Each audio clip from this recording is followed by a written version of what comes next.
Well, look what we've got for the Corvette. It's a brand new master cylinder. Yep, and this is going to be about the same procedure as it would be for most cars. Saneauto produces DIY auto repair videos and tool reviews. Hosted by retired ASE certified master mechanic Victor Sane. And changing a master cylinder like this seems deceptively simple, but there's a few things that you can do to make it a much better job and avoid some consequences. And you may be wondering, why does some shop charge so much for this when it looks like it'd be such a simple job? Just take the couple of nuts loose, take the lines loose, double check to make sure that it matches up, swap it out, put some new fluid in it, and then just bleed it out and you're done. Well, it's not that simple. Number one, bleeding is not that simple, and it does take time to do it properly. And there's a few things you can do to keep from damaging the car.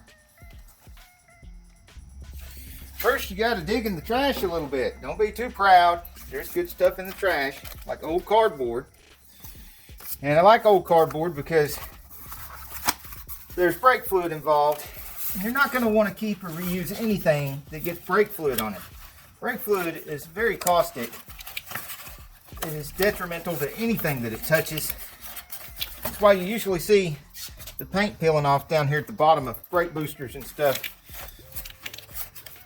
And some paint peeling down below the brake master cylinders, which is not happening here.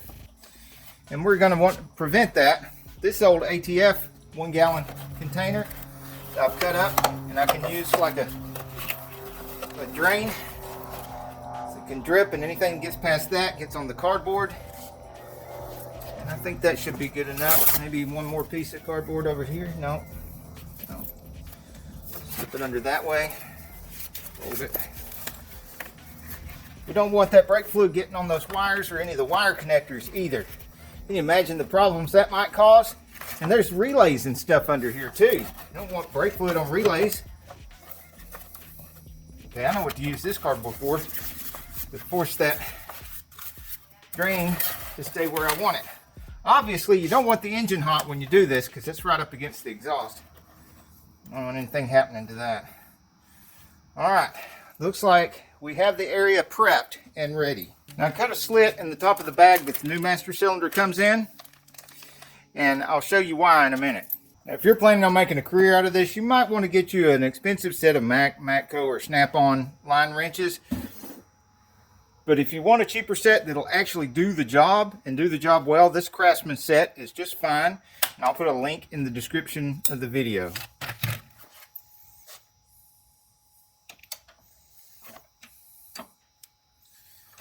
It's also less traumatic when your employees walk off with your Craftsman line wrenches than it was when they walked off with most of my Snap-on line wrenches. Well, I would imagine so. I haven't had them walk off with any of my Craftsmans yet, but I have had them walk off with my Snap-ons. Before I get any further in this, I want to get some gloves on because this, like I said, the brake fluid is very caustic. It's not very good for your skin either. Now on the bottom here is a 12, but of course if you're not working on a Corvette, the sizes are going to be different. And you may not have a line on the bottom. A lot of master cylinders just have 2 on the sides, and they may be on the other side.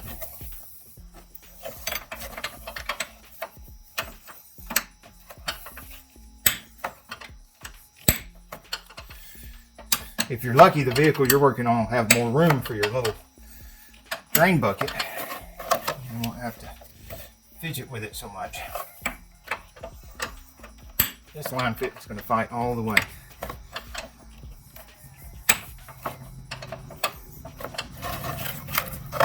Now I know you can't see it, but I can't see it either. So.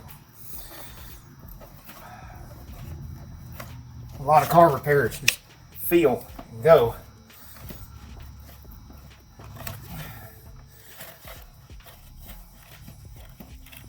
A lot of people are impressed when I tell them there's several things I can do blindfolded, but the reality is it's not that impressive because normally I can't see what I'm doing anyway.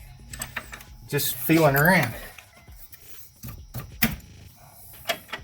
Now, when you do that, if you've got a switch right here, This is why I do it double-handed. I've got hold of it real good and I smack it with the other because I wanted to stop it and not break that off. If you just grab it and pull, and when it breaks loose, it's going to swing and crack that little pressure sensor. And I don't know how much that thing costs, but I don't want to find out either. It doesn't come with the new master cylinder. You're going to end up having to take that off and put it on the other master cylinder.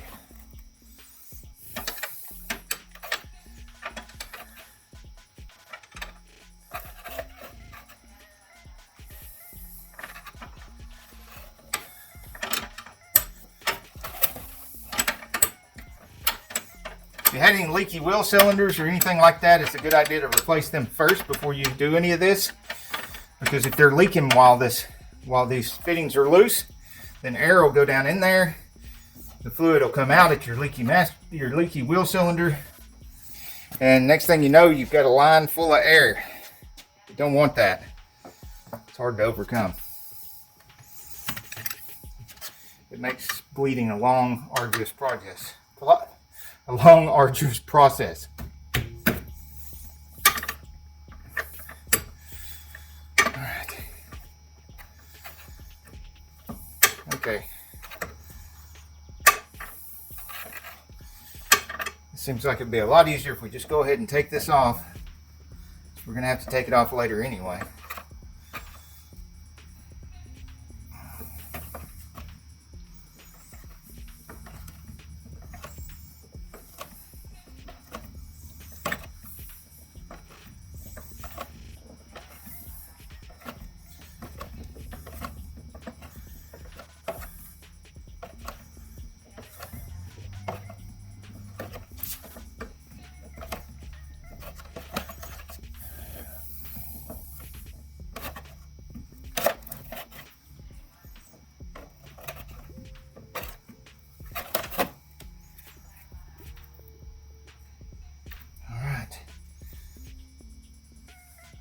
Okay, be really careful because there's something on the end of the spring there.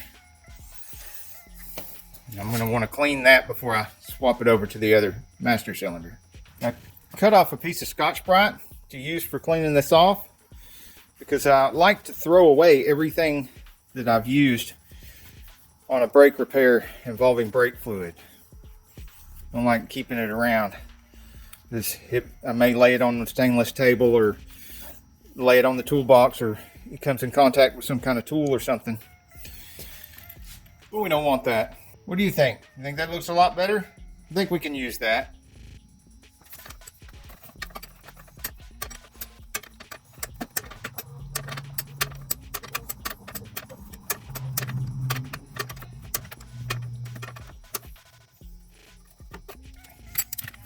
If you don't have any gear wrenches, these here are gear wrench brand, but you don't have to have gear wrench brand or any tool truck brand. There are several good brands of gear type wrenches. I will put one that's good and affordable in the link in the description.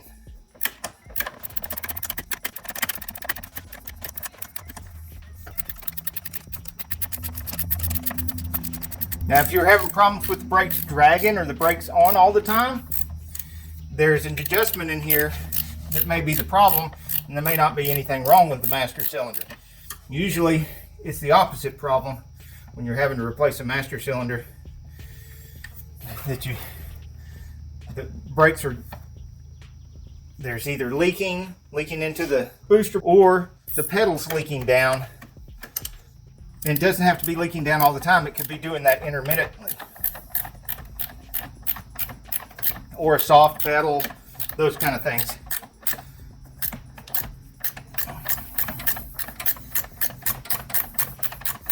You don't want a sometime master cylinder, that's for sure.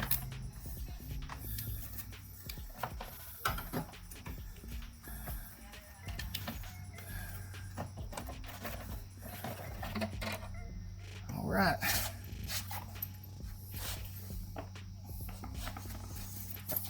Now right here, I'm not sure if you can see that, but I want to show it to you. Right there is the adjuster I was telling you about. You want to make sure that's adjusted to where it doesn't put constant pressure on the back of the master cylinder if you have brakes dragging or brakes trying to lock up all the time without you putting your foot on the pedal. If you don't have that problem, it's best to just leave that alone, because if your master cylinder is bad, then there's no reason then that should be out of adjustment. And once you've messed with it, it may be hard to get it back right again. Looks like this master cylinder had very slow leak at the back. Okay, slot in the bag, so I can drop the bag down here, put the master cylinder in a vise, and the bag directs the fluid that's going to come out. And we'll put our little sensor in here. It'll be very careful because these threads are plastic. You don't want to ruin the little plastic threads.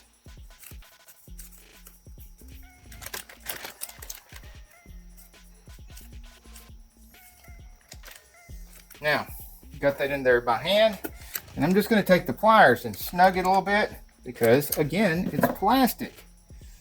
So, tiny bit, and I guess that was probably less than 1/8 of a turn. I have a nut driver, an old off-brand nut driver. I'm going to make a hole in the bag.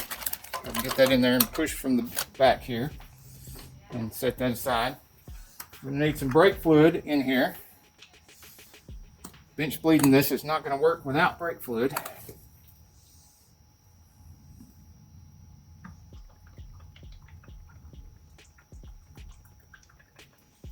I don't know how many times you've bench bled a master cylinder, but I like to put the caps back on. You don't have to secure them in place perfectly, but at least have them on, because I've had brake fluid in my face a couple of times before I started doing that. It's not pleasant. I don't recommend brake fluid in the face. If you like brake fluid in the face, let us know in the comments so we'll know to avoid you.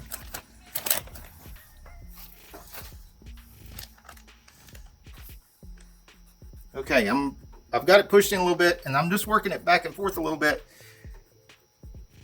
About a 1/2 inch. Little bubbles come up when you move that back and forth, because the fluid is starting to get down into the master cylinder. I don't like shoving it all the way down before we get some fluid in it, because the fluid doesn't just do the work in a master cylinder, it also lubricates the seals and pistons, and this one's got a proportioning valve right here on the side down inside this master cylinder. All that needs to be lubricated, and until there's some fluid to it, none of it is. Let's look and see if we got any little air bubbles in there. Yeah, there's some air come out. Okay. And I've just left the plugs in there, and I'm holding my finger over this other one that the plug's missing out of. I see it now, the plug's down there. I'm working it back and forth a little bit to get some fluid down in there. When it does get some fluid in there, I'll feel some pressure on this finger over here. Again, cover the holes, let it out. Again, cover the holes, out. Push in. Over the holes, put it out. Now, when you get really good at this, you can leave your fingers on here and relax your pressure, your finger pressure. Push that in and let it force the fluid out from under your fingers, and then put more pressure and let it come back. But it's hard to show you what I'm doing when I do it that way, because it's hard for you to see that I'm letting the pressure off of my fingers. And then I'm putting pressure on the fingers, on the relax. And on the incoming, I'm releasing the pressure on my fingers, letting the fluid come out. And then putting pressure on the fingers to close the holes, letting it relax. Now, looks like we're getting a little low on the fluid here. See? And if you ever let the fluid get all the way down there and suck some air in there, you got to start all over again. We wouldn't want to do that. Let's top it off. And I'm not topping it all the way off because it does slosh a little bit. It's moving around here.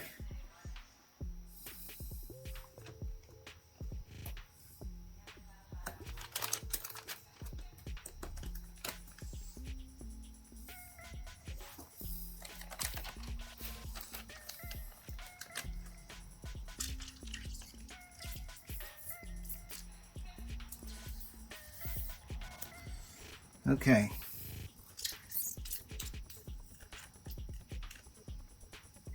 I'm gonna have to get under the bag here because it sounds like I'm sucking air back into it, even though I've got my fingers on it because of the bag there. I'm not getting a good seal.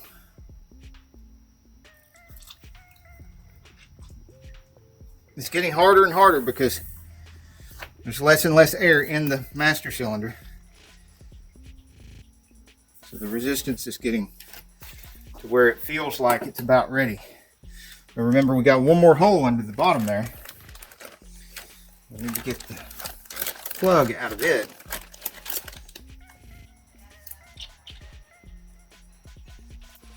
All right. Okay, this is going to be like playing a musical instrument. Sure, I'm going to do this. Alrighty then. Ha! Got it. Made a mess. Clean that up. All right. I'm gonna have to get better at my capture here, or I'm gonna end up making a big mess. But y'all get the idea. So I'll get some more, another little drain pan put under here and finish it up. So I've got an old grocery bag here and under the master cylinder to get it across here and into place without dripping on anything on the way there. Now, don't just willy-nilly throw this bag anywhere when you're done. Notice I slid it and kept it upright because there's a little bit of brake fluid on the top of it. If you flip it over, you're just going to dump that brake fluid somewhere onto your car or to your customer's car or your family member's car that you're working on. Or I don't know whose car it is. Whose car are you working on? Put it in the comments below. Now, sometimes people just go ahead and put the nuts on here, but I don't do that. See, I like to start these lines first because I can have some wiggle room and I can get them really started. Another thing I like to do is put this really up against here and feel of it, wiggle it around, make sure that it's going to go flat up against the booster and it doesn't feel like that rod is trying to push the master cylinder at all, which tells me that this adjustment is probably right.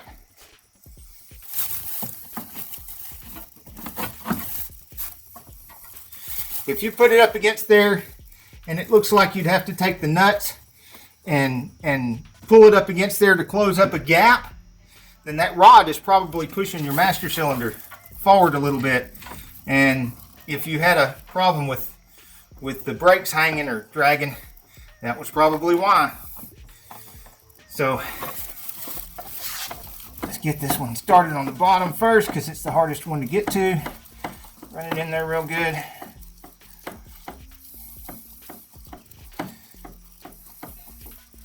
There we go. Seems to be against there all the way. All right. That one started. Make sure my bucket stays where it is. The last one started good.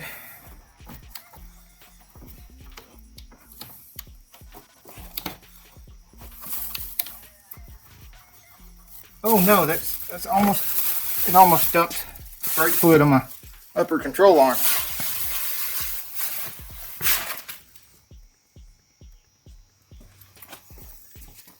Okay.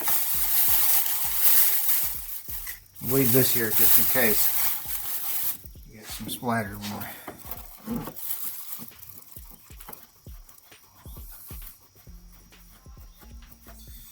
Okay, they're definitely all three in there and run down most of the way by hand.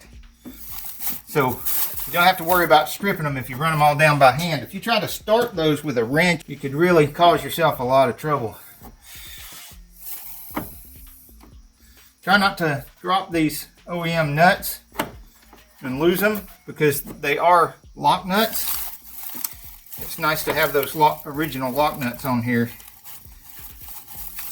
If you do lose one, I'd suggest you go buy a lock nut to replace it because it just breaks. Brakes are semi-important depending on how you drive.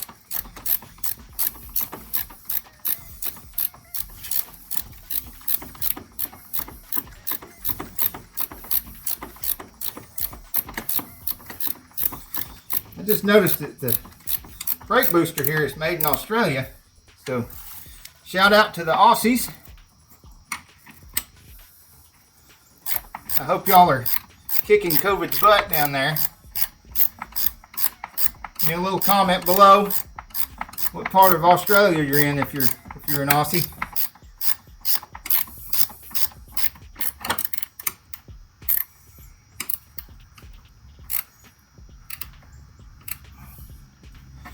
All right.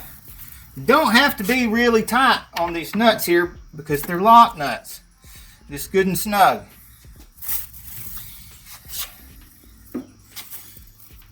Wiggle it again just to be sure. All right. That's ready for the final bleeding, which I need an assistant for, and I do not have.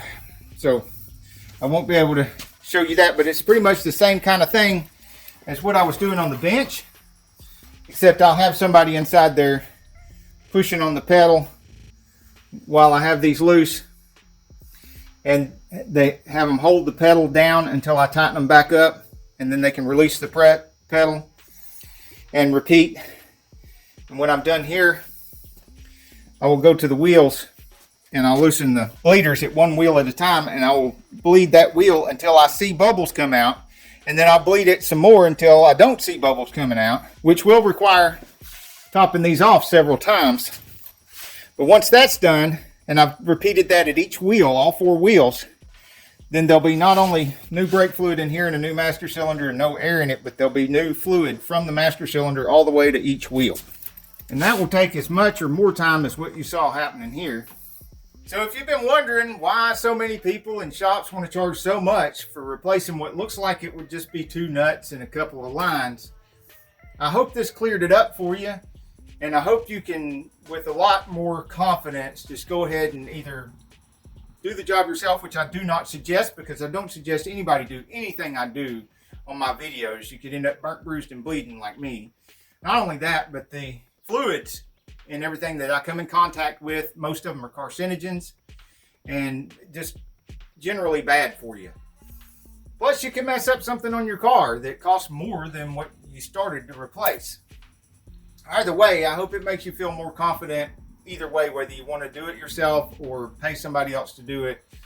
Sometimes it's just worth it to just pay the money and let somebody else do it. Let me know in the comments below whether you do your stuff yourself or whether you just like to know what's involved and you really like to know what you're paying for. Hey, if you'd like to, hit that subscribe button because it helps motivate me to do more videos. And if you like this one, we got lots of other Corvette repair videos in our Corvette repair playlist.